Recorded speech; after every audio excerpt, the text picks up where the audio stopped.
Yeah, and we were kind of talking before we hit the record button that this presentation, I went through the top 10 questions that I see most frequently being an insurance agent, and let me give you a little background, and then I'll jump into it. So I am an insurance agent over at Landmark Insurance Group.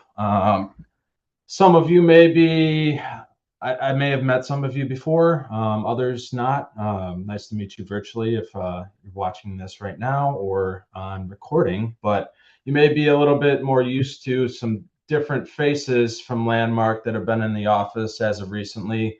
We're making some changes on our end, so you may see my face, become familiar with my name, or one of my counterparts. But nonetheless, Landmark is Landmark, and we're here to support you guys in any way, shape, or form from the insurance side. So let's jump into it. Here we go. All right. And so again, kind of went through some questions frequent that I see and tried to gear some of these towards, what would be useful for realtors to kind of be aware of and know when getting these questions from clients. And so, number one, I mean, how much home insurance do I actually need? And this is I hear this all the time, and mostly like, oh wow, you're insuring my home for 600,000. I bought it for 400,000. Like, why is that the case? Um, well, I mean, there's a lot of factors that come into, and you want to make sure that it's insured for the full replacement cost, and that doesn't always correlate with what what the market value is, what you bought the home for, what you could sell that for. You know, what we're insuring it for ideally is a full replacement cost, what it would take to not just rebuild the home if there were a total loss, but also what's taken into that is the cost to tear the structure down and then start the rebuild. So, you know, replacement costs policies, they take into account, labor and material costs, which fluctuate wildly. I mean, if you go back to our COVID years, I mean, a 2x4 could go for what probably half an ounce of gold was going for back then, and those prices were fluctuating daily and very volatile. So the labor and the material costs in particular are really what kind of drive those. And I mean, I could quote out my own house today and quote it out a month from now, and those replacement costs can be different. It all depends on what each company, and unfortunately, there's really no policing around this. Each company has the ability to update those labor costs and material costs on a timely manner, or some can use old data, and that's what we tend to see. Some companies may come in at like 500,000 on a quote that we're doing or looking at, and all of our companies are coming in at 650. All of the companies that we work with at Landmark Insurance Group are pretty diligent about keeping those labor and material costs at a current kind of level. And I can get into why that's important in a couple questions. But to kind of hit the point home, the labor and material prices, and it's really what comes into account on the replacement costs. So pro tip, got a pro tip here. As a realtor, reminding buyers to insure for rebuild, not the sale price, can save them from a painful shortfall after a loss. And this is kind of a foreshadowing for some later topics here to be discussed. So that's the first question. I mean, those that are out there, any questions, you can raise your hand, come off mute.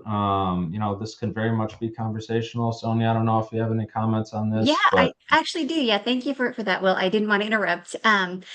So at first it sounds kind of like it's almost always like a gamble, right? In a sense, because you just don't know, you can't forecast, but you yeah, try to do your best to limit your risk is truly what's right. happening here.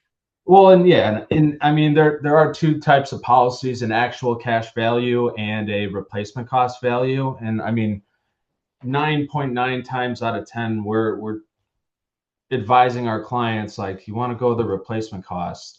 Where we see the actual cash value policies, um, where I'm okay with it for my clients is maybe an investment property that they bought and they're not going to put a bunch of money into updating. In those types of situations, maybe an actual cash value, what it costs, um, without any God, I'm drawing a blank. The actual cash value policies, you kind of set it at a price, and that's what you're going to get. But the replacement cost, that's where a standard homeowners policy, that's where you want to be. Now, do they break it down to say like $300 a square foot? Does it work something like that? Kind of how you see a builder do it, you know? Yeah, and that's depending on, and that's where having an agent who's really got their finger on the pulse with the market. I can do some quick math and like, okay, 5,000 square foot house.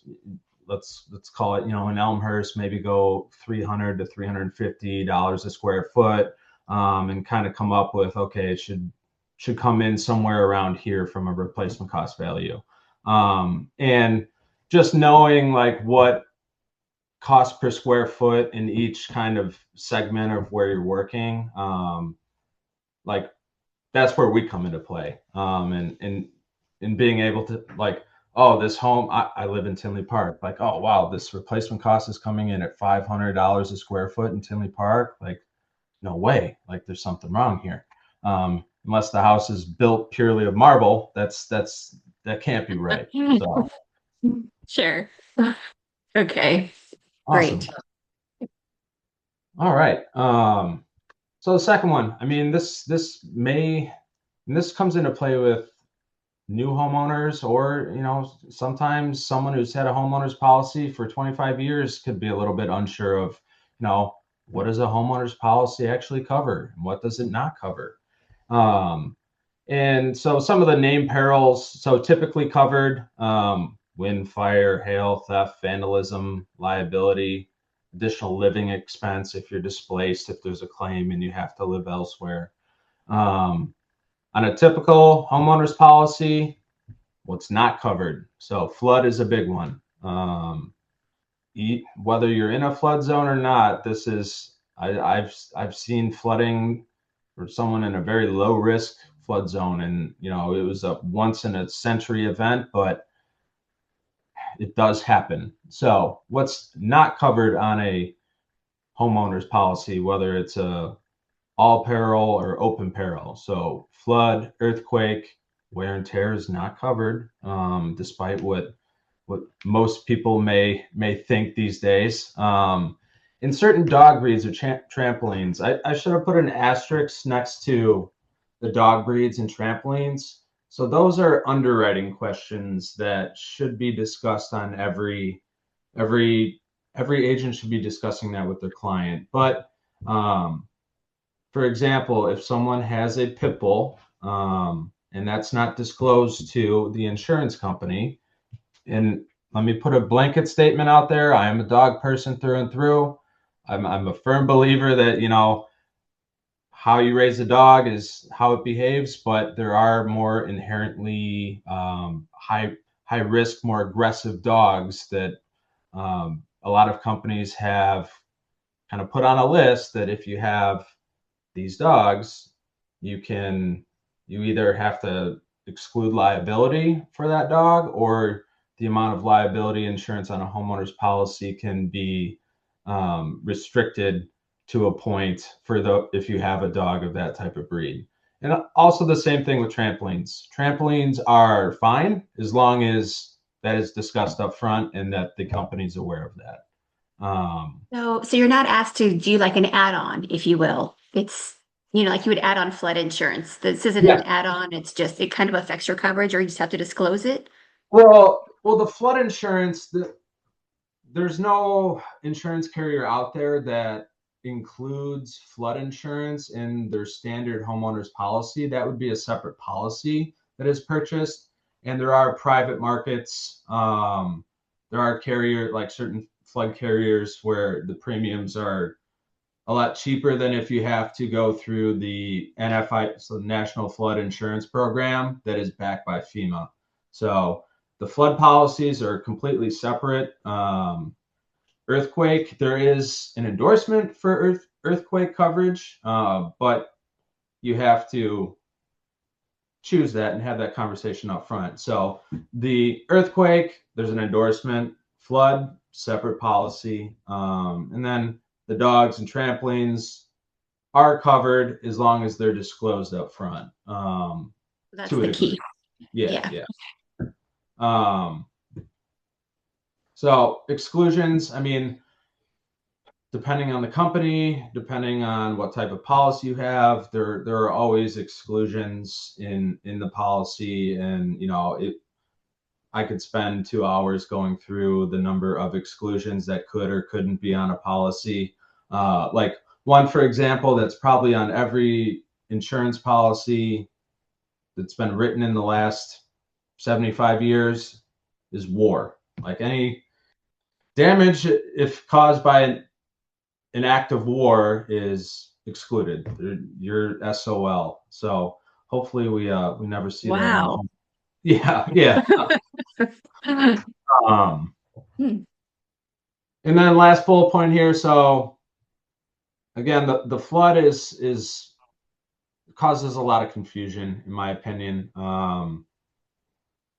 Gets confused a lot with water backup, and that's not flood. I mean, flood insurance. So there's water coming over the foundation, not up and under. And so it's, people always just assume, and you don't know what you don't know. And unless you've had a good agent that has kind of gone through a coverage review with you, and kind of explain this. And again, this could be, this is having a coverage review for a first time home buyer, very, very, very beneficial. But I mean, someone who's had insurance for 25 years may have just, I see it all the time, like, oh, my agent over at State Farm has had my policy for 25 years and I know I'm covered for that.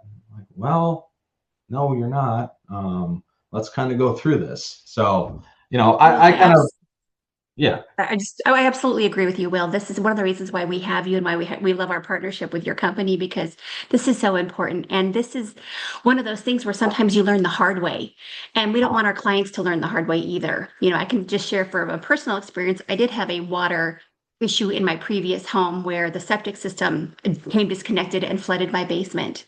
I'm grateful I did have that coverage. And I have it now in my new home as well because I was covered. Had I not, though, that would have been such a painful time, because it was upwards of $50,000 to $60,000 worth of damage. So Yeah. it's a big deal. Well, and you brought up a good point, like learning the hard way. Like, and Mhm. that just, it breaks my heart sometimes, to see people hear the stories like, oh, thought I had this coverage and I didn't. And,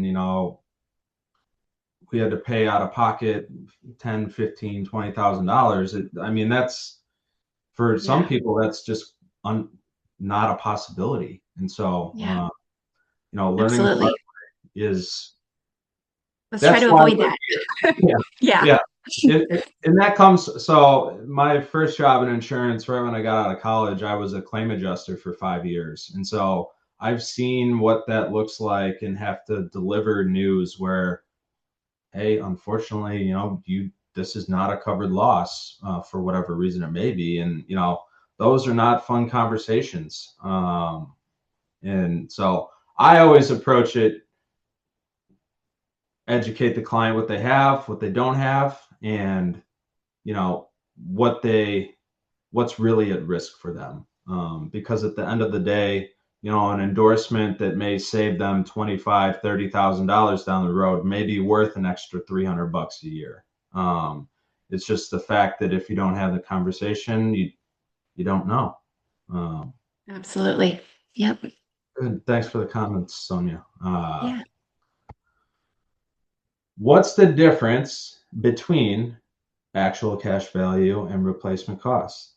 So, kind of talked about this a little bit earlier, but just to hit this point home. So, an actual cash value policy pays what your property is worth at the time of the loss after depreciation. So, that was the word that was slipping me earlier. I say it 25 times a day, but couldn't get it out after depreciation. So, for example, a 10-year-old roof may only pay out a fraction. So, say you have a roof claim, and you don't have in replacement cost policy. Say the roof is 10 years old, and it costs, let's say, $30,000 to replace the roof. In each company, so when it comes to depreciation, their depreciation schedule or their definition of how much life of the roof in this example is lost over time can differ. But, let's say that after 10 years, the company's saying that the roof has lost 40% of its life. So what's going to happen on that $30,000 roof claim? You're going to get whatever 30, I'm bad at math. So 30,000 times 0.6. So instead of that full $30,000 that you would get on a replacement cost policy, you would actually get 18,000, and you'd still have to pay your deductible. So let's say your deductible was $2,500. The claim to you is actually 15,500 instead of that 30,000. So the difference between a replacement cost value and an actual cash value, not just on the structure itself, but we've seen a lot of this in the last couple of years on when it pertains to roofs. Companies will say, after 10 or 15 years, it moves from replacement cost to actual cash value. Or some companies say, it'll be replacement cost the entire life of the roof, but your wind and hail deductible might be a little bit higher than what you're typically used to. So all these things, again, the client is very reliant on the agent to communicate and educate. And that's where, it's so important to have an agent that spends that time with the client to educate them what they have and, what down the road things could look like. Like, okay, your roof's getting to be a little bit older. Coverage may be changing over the next couple of years. And again, if I could hit one thing home, it's to advise your clients. It is so important to find an agent that spends the time to go through and review the policies with them, because there's been a ton of change in the industry over the last 5 years, and some people may think they have coverage that they used to but no longer have, or just assume is on the policy but isn't. So super important. All right. Replacement cost value. So pays what it actually costs to replace an item with a new one today. So there's no depreciation there. And I kind of talked about that when I was going through the calculations. So ACV, actual cash value, includes depreciation. Replacement cost does not. So the replacement cost value policies and endorsements on the roof usually come at a higher price than the actual cash value policies, but I mean, you could see why in that roof example. You're going from a $30,000 claim, with an ACV policy, you're getting 15,500 replacement cost. You'd be getting that full 30,000. Well, 27,500 because of that deductible. You still have to pay that no matter what. So do you start off with the RCV and eventually insurance can switch it over to ACV? Is that what you were saying? That can happen. It varies by company. There's some companies that automatically, like year 11 or year 15, automatically move from a replacement cost value to actual cash value, and that's really, again, where it's up to the insurance agent to be aware and knowledgeable on what they're selling the client, and let them know, like, hey, you have 3 years until your roof moves from RCV to ACV. Just kind of an FYI. I always try and be proactive in reminding the clients, and I do that on a yearly basis. And I do take notes of that too and put it in the system. Like, hey, had this conversation about RCV to ACV in a couple of years. Just it happens, but I've seen instances where, oh, we've never talked about this, and like, we've talked about this 3 years in a row. I can tell you the dates and times. Um, so it's again, a lot of people just unfortunately assume that they're covered, and a Is lot there often any find out the hard way. You know, is there any way to fix that? Is there any way to, if you reach out to someone, do they do a new policy? Do they revise their policy? um, I mean, in what we do at Landmark is a little bit unique to most every other agent out there. We proactively shop the clients every year to make sure they're still getting the best price and without changing the coverage. And so if we are moving them to a new carrier, we are having those conversations about the roof coverage and with that company. And so I'd say it's automatically kind of built into our procedures that we have in place already, because we are having those conversations, especially if we move a client to a new company. But if they're with the same company year in and year out, unfortunately, without having those conversations yearly, like, hey, just an FYI, remember we talked about this 3 years ago, type of situation. It's really hard to keep track of, and unfortunately, you have to put some responsibility back on the clients that, hey, we talked about this. That was 6 years ago, and now you have a claim on your roof. Here's what the coverage is. It's really tough, and it's hard for us to keep track of, honestly, because there have been so many changes from carrier to carrier on what they're doing as far as this ACV or RCV, and at what year they're doing it at. It's kind of been the Wild West the last few years in the insurance industry when it comes to especially the roof. So unfortunately, I don't think there's a right answer out there for that one, but it all again circles back to entrusting your agent to give you good information on a timely basis, and I think that's one of our strong suits. Absolutely. Yep. Get this one a lot. This why did my premium go up when I didn't file a claim? And it's a valid question.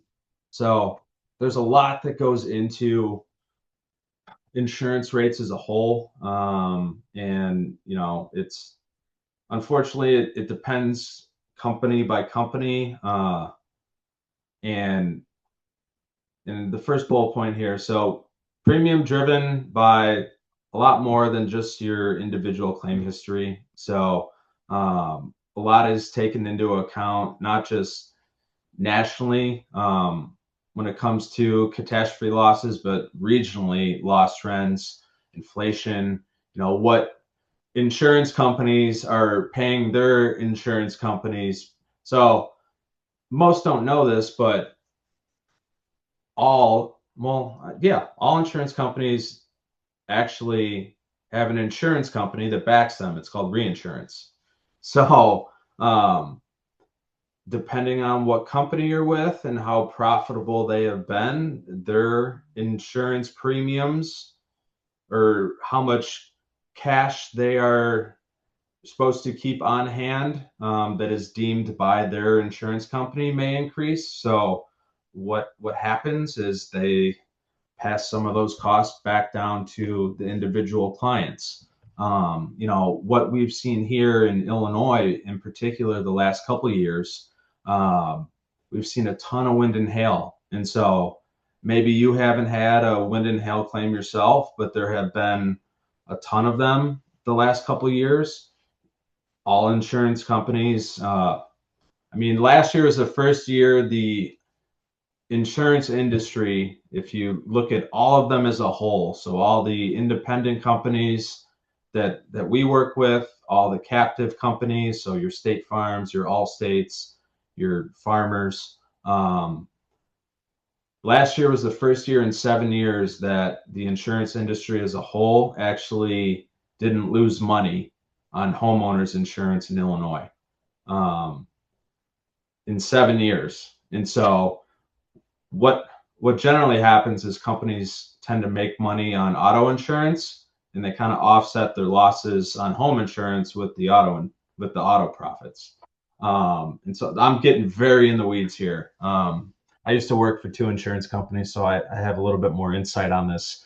But to bring it back down to earth, regional loss trends, inflation, what's going on in the economy, your insurance companies, insurance premiums going up, and catastrophe exposure all taken into account. So if you unfortunately do have a claim and all these other factors are in place, you can potentially see a pretty healthy increase on the homeowners insurance in particular.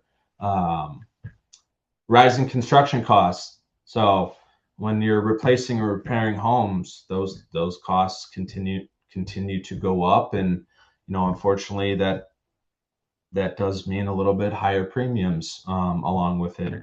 So the third bullet point, Illinois and Chicagoland in particular, hail and wind events have been significant, and everything like that is taken into account. So yes, you or I may have not filed a claim in the last 20 years, but you have all this stuff going on in the background that does affect each individual policy. And so is it fair? Yes and no. It's a hard question to answer, but I'd like to say that the companies that we work with at Landmark, we haven't seen a ton of the big increases that a lot of companies have seen over the last couple of years. A lot of our carriers have remained kind of steady, and so that is a very nice feature of working with companies that 1 year you may see a 5% decrease, which is great, but the next year you see a 30% increase. I'm doing the hand motion, riding the roller coaster. It's a tough ride when you're going up and down like that drastically. Does insurance ever go down, Will? It in the last few years, the amount of premiums I've seen go down they're few and far in between, but I have started to see, I've seen a couple renewals over the past few months where if you're looking at the home and the auto as a bundle, maybe the auto goes down $150, but the home goes up 200. So you're really seeing between the two a $50 increase, which, sign me up for all day long. But where you see a net decrease, those days, I feel like they're behind us in a way, at least until the weather can prove year in and year out that if we have a couple year gap where we don't have these crazy hail claims, I would bet money that you'd start to see some decreases year in and year out. But as it stands right now, I think that's a tough ask. Good I think question, it's though. interesting to hear that the insurance companies have insurance companies. Yeah, Yeah, and I mean, we so if you rewind a couple of years ago, there were some decently, I mean, not like a huge national insurance company like a Travelers or a Safeco, but smaller regional companies, we're seeing them close up shop like overnight. And the reason behind it was they had suffered such a loss from a profit standpoint that they couldn't afford to pay their reinsurance costs. And so they had to close their doors. And so it's those days I think are behind us, and a lot of companies have taken measures to avoid that. And what those measures are really pertain to the coverage changes on the roof, whether it's an increased deductible, moving from that replacement cost value to an actual cash value at a certain point. So I don't think we'll see that anytime in our near future again. But again, I kind of said this earlier. It's been the Wild West the last couple of years, and seen stuff that we've never seen in the industry. I think those days are behind us, and the ones that are still in business today are have made the changes to make sure that doesn't happen. But yeah, most people wouldn't know that insurance companies have insurance companies, but it's all about trying to share risk and avoid paying out as much as you can. In sharing that, insurance companies are sharing their profits and their losses. So it's an interesting it's a very in the weeds conversation when you start talking about reinsurance. Awesome.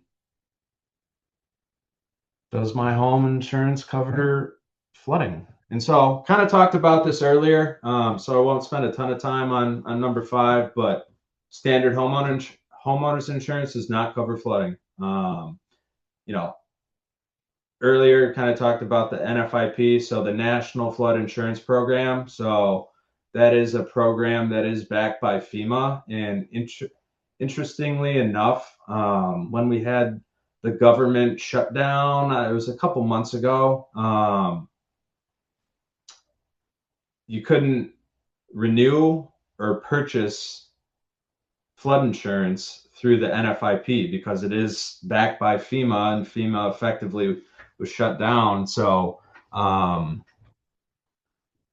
we saw some changes in the industry actually as a result of the government shutdown, because when you have a FHA or VA loan, you can be, if you rewind last year, if you had a FHA or VA loan, you could only get flood insurance through the NFIP because it is backed also by the federal government, the FHA and VA loans, government affiliated loans. So when we saw the shutdown, we were seeing these flood policies, these VA loans or FHA loans that couldn't get flood insurance, and then in turn couldn't close on new purchases. And so we had a couple insurance companies, and there's certain language in the policies that made it so that the VA loans or FHA loans had to go through the National Insurance Flood Program. So we had some carriers in the private market actually adopt that policy language, and so FHA and VA loans could then get flood insurance through the private carriers, which huge benefit for them, because going through a private carrier versus the FEMA backed program, I mean the premiums are sometimes half, 60% cheaper than what you'd see in the FEMA backed program. So that's a lot of info there to unpack, but good info nonetheless. So that sounds like a discussion to have with your lender. Yeah. Is that correct? Okay. Yeah. Yeah. And I mean, the lenders should all be aware of this, but again, good info, kind of background info to have for the realtors out there. If someone's in a high risk flood zone, or FHA or VA loan, like kind of like sirens should go off, like need to talk about flood insurance, like need to get that squared away. Um, so let's see here. And on the selling side, let me just ask you this. So let's say Yeah. you're representing a seller, Mhm. and the seller had a flood, and they let's say they were on the chain of lakes, and they had a flood right now. Antioch is really underwater, for instance. um how does that affect their re insurance for a future buyer? I would think if they may not be able to get insurance. They may not be able, for a certain period of time. They may not be able to sell their home until like that period, because as a buyer, I don't know, unless it's a cash buyer that doesn't care about the risk of flood. Like I don't know that anyone's going to buy a home that they can't get flood insurance for, especially in a high risk flood zone. I mean, the low risk, like I said, we've seen like once in a century flooding here or there. It does happen. My old house, we almost had a flood incident. It was like 3 inches of rain in a matter of an hour, and like the neighborhood was underwater. Luckily, we didn't take any water in the house. But I mean, it can drastically on the seller side affect their pool of potential buyers. It just depends on the risk appetite of the buyer, honestly. Good question though. Understood. Yeah, thank you. All right. What is an umbrella policy, and do I need one? So umbrella policies provides extra liability coverage above and beyond the limits on your home and your auto policies. So um, I, if someone owns a home, I always recommend, like, hey, this is something you should think about. Um, and here are some reasons why. It's Does it cost more money? Yes, it does. I mean, for $1 million umbrella policy, you know, about $300 a year, just for that extra peace of mind. Um, if someone is injured on your property and sues, so let's say they sue you for $1.5 million, and you have liability coverage for 300,000, there is a gap there of $1.2 million, and that is a scary number. And I can tell you this: juries are very plaintiff friendly in Illinois, especially in Cook County. I mean, it's if something seriously does happen and you're found negligent, in Illinois, the biggest risk for anyone is future wages.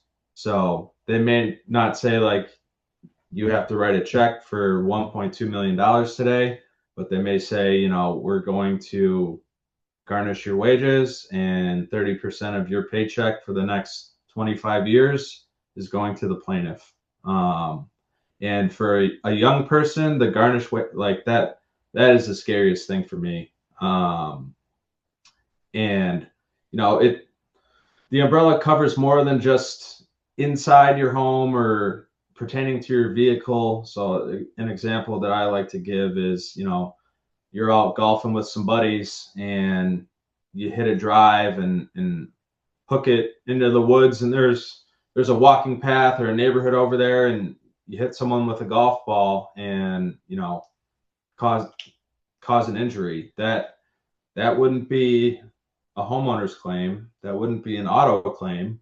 That would be covered from dollar one by an umbrella policy. So, um, you know, the companies we work with, an umbrella policy starts at $1 million and goes up to 10 million, and it just depends on how much assets you really have. You know, I wouldn't, for myself, go out and try and buy a $10 million umbrella policy. Each company kind of deems like what would be appropriate. Like they'd say, oh no, you own a home and have two cars, like, and don't have $10 million in the bank. Like you don't need a $10 million umbrella policy.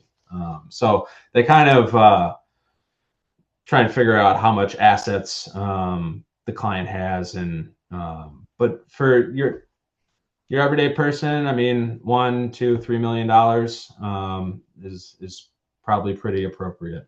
And then lastly on here, so if you have a pool or teen drivers, I always try to advise those clients, like, God forbid, there's people messing around in the pool, someone dives in the shallow end and breaks their neck, and they're paralyzed, let's say. That's a very grim kind of scenario, but that's the truth in the matter. Like, unfortunately, that is a situation I've seen umbrella policies come into play and, you know, pay that full $1 million.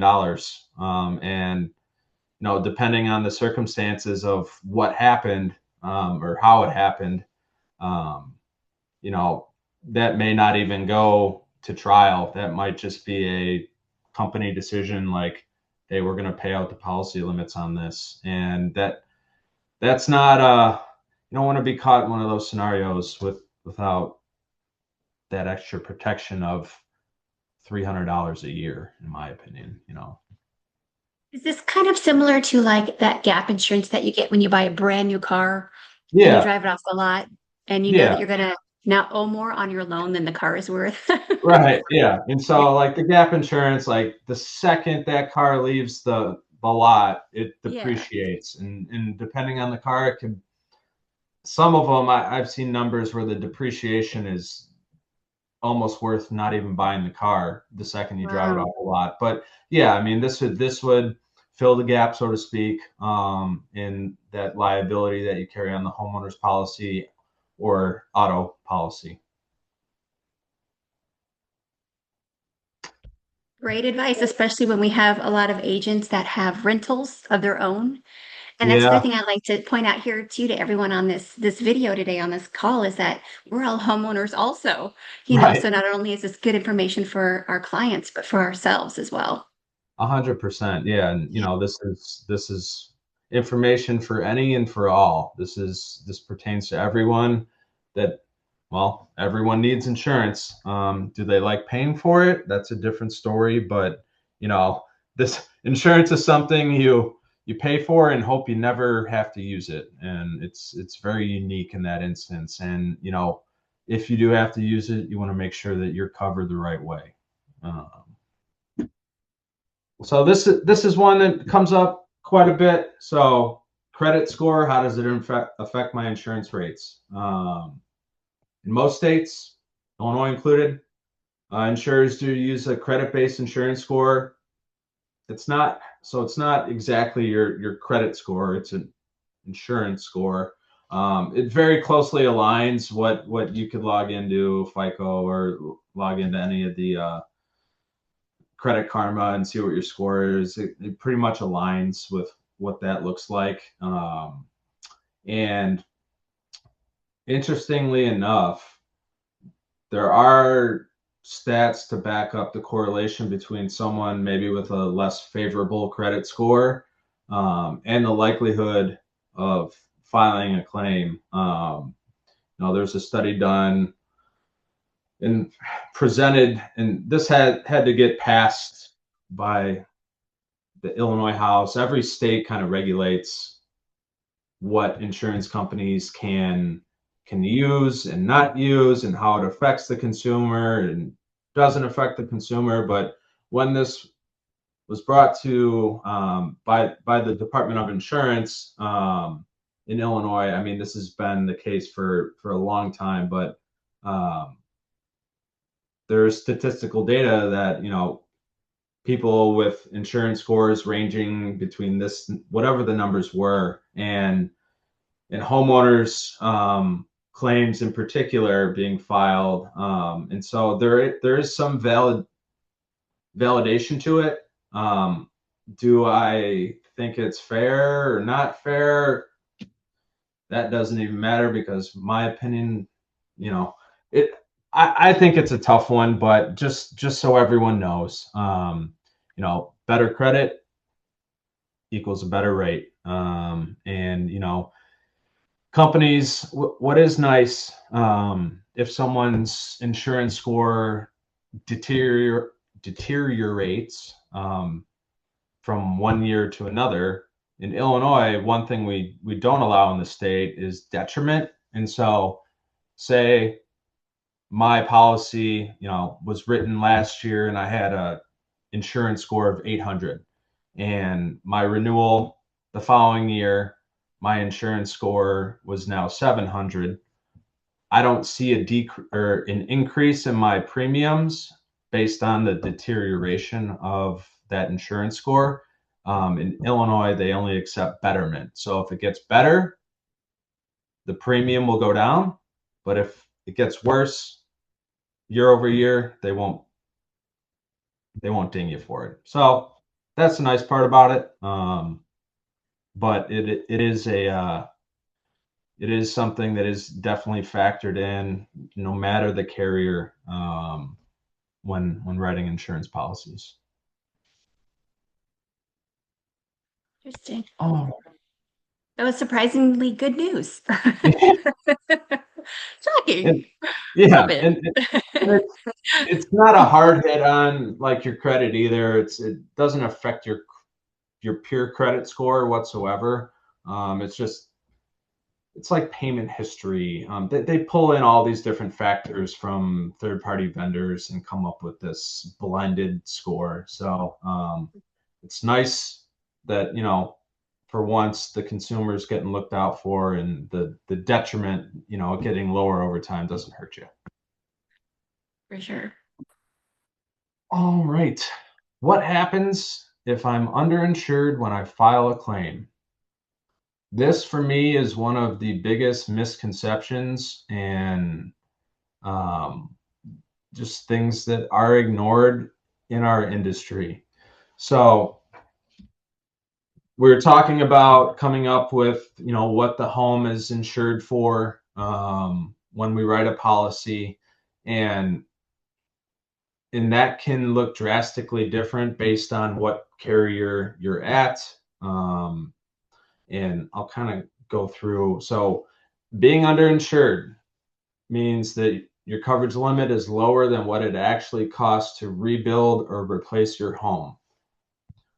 Being underinsured is actually quite common. I'd say not so much if you've got a new policy in the last 3 or 4 years. I mean, if otherwise, I think that they're, like, especially unfortunately with the captive carriers, that I won't name by name, but the ones that you see offices all over the place, driving down the street, that, companies that have a lot of marketing budget, to put commercials on TV. I see this very frequently with those policies, and it's very concerning because I don't think people fully understand what it actually means for them. So many policies, so there's a co-insurance clause. So that co-insurance clause on a replacement cost policy says that you have to be insured for at least 80% of what the actual replacement cost is on your home. So as long as you're between 80 and 100% of what that cost is, you get that full replacement cost come claim time. If you are less than 80% insured to value, what can happen is you have a claim. Let's use that $30,000 claim that I used earlier, that roof claim.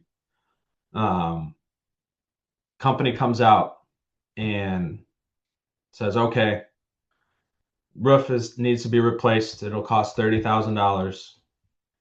and it's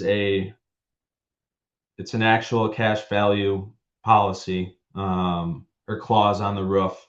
And so we kind of talked about, instead of that full 30,000, you get 18,000, but your deductible is 2,500. So you're really sitting at 15,500, but you're only insured 75% to value. And so we're going to take that 15,500, multiply that by 75%. And what you're going to get is $11,625 on that $30,000 claim. So that is a very different number, going from 30,000 to 11,625. And so I see it all the time where people are like, oh, my house isn't worth that much. Can we get that number down? My current company insures it for 500,000 and you got it at 700,000. There is nothing I want to do less than have a conversation where I have to say, client, I'm sorry, we have your policy. We got it down to what you wanted it at, and now you're getting, 11,625 instead of 30,000 on your claim. It's a huge problem with a lot of the captive carriers, unfortunately. The carriers we work with, they won't let you go lower than what they deem, the appropriate replacement costs on it, which is nice. Are there some tough conversations? Yeah. When someone is particularly fussy about what they think their home should be insured for. But at the end of the day, I always advise the clients, like, I know this is what it may be insured for now, but here's the issue with that, and kind of transition that conversation into an education kind of conversation about what's really a risk for them. And so it's not something that's talked about a lot, and I think is very, very, very important, and can be quite critical if there is a claim down the road. Agreed. Just like we talked about learning the hard way. Yeah. Let's try to avoid learning things the hard way. Yeah, and you don't know what you don't know, and like this is one that is never talked about. So, good info to have. Should I bundle my home and auto insurance? Yes, you should. All jokes aside, what we see is, typically anywhere from 10 to 15%, or 10 to 25%. This is the single biggest discount to lower the homeowner's insurance premium and the auto insurance together. Does it make sense in certain instances to write the auto insurance at company A and home insurance at company B? Yes, it does make sense sometimes, but the vast majority of the time, it makes most sense to bundle them together. And when I'm working with a client that calls on like, hey, I need a homeowner's quote, I'm constantly, and generally people don't have a problem doing it, trying to advise them, hey, listen, if you want me to get you the best rate, I need to take a look at your cars as well. And letting them know, like, yes, this is the single biggest way to get the best price on both the auto and the home insurance. 9 times out of 10, the people are open to it. And this is a huge benefit for us as being an independent broker, is we have, 15 different options for them. So whereas if you went to State Farm, they don't have those options. Like if the auto insurance doesn't make sense, like they can't go anywhere else. With us, it may not make sense to bundle it at one company, but we can, like I said in the beginning, like company A writes the car, company B writes the home insurance. So the independent brokers like ourselves, we have that flexibility to kind of work with different companies as opposed to just one company being able to offer you one up. All right. So this is a big one too. Get this a lot and kind of go through what the steps are, what I think is best. You know, I've had people, as funny as this sounds, or maybe not funny, ensure safety first, evacuate if necessary, and don't enter a structurally compromised home. I had a client call me last year. Hey, Will, I need to file a claim. What do I do? Okay, yeah. Kind of walk me through what happened. Well, there's water in my basement, and I'm like, all right, how much? The guy called me. He was standing in 2 feet of water in his basement. With he was very panicked. Obviously, like that is horrible. But I'm like, get out of your basement. You His furnace was on. I'm surprised he didn't get zapped. I mean, there's an obvious risk to be electrocuted in that scenario, but you know, never assume anything. So ensure the safety first. And I told him that. I'm like, get the heck out of your basement. Walk upstairs. Let's have a conversation about this. You being in 2 feet of water in your basement is not going to change that water being down there. So mitigate further damage. If there's a broken window, if there's a gash in the roof, if a tree limb hit the roof and there's a hole in it, try and put a tarp up there. Obviously, if there's 70-mile-per-hour winds, don't tell your client to go up on the roof and put a tarp on there. But most policies require you to prevent additional loss. Yes, this is true, but within a reasonable time frame. If there's a hole in the roof and you leave it up there for 2 weeks and then kind of try to address it, that's going to be an issue with the insurance companies. But most of the time, I rarely see this being an issue where a company's like, you failed to prevent additional loss. I mean, either the client's trying to figure it out themselves or a restoration company is doing that work for them.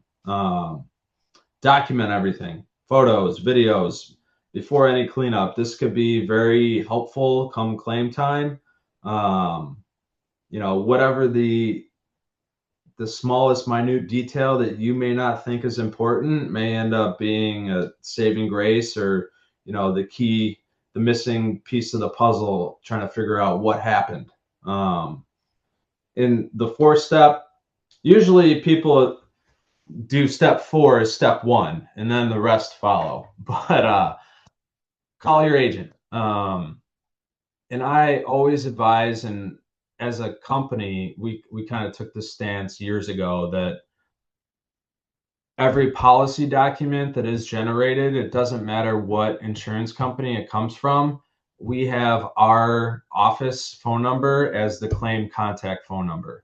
We want to be that first point of contact.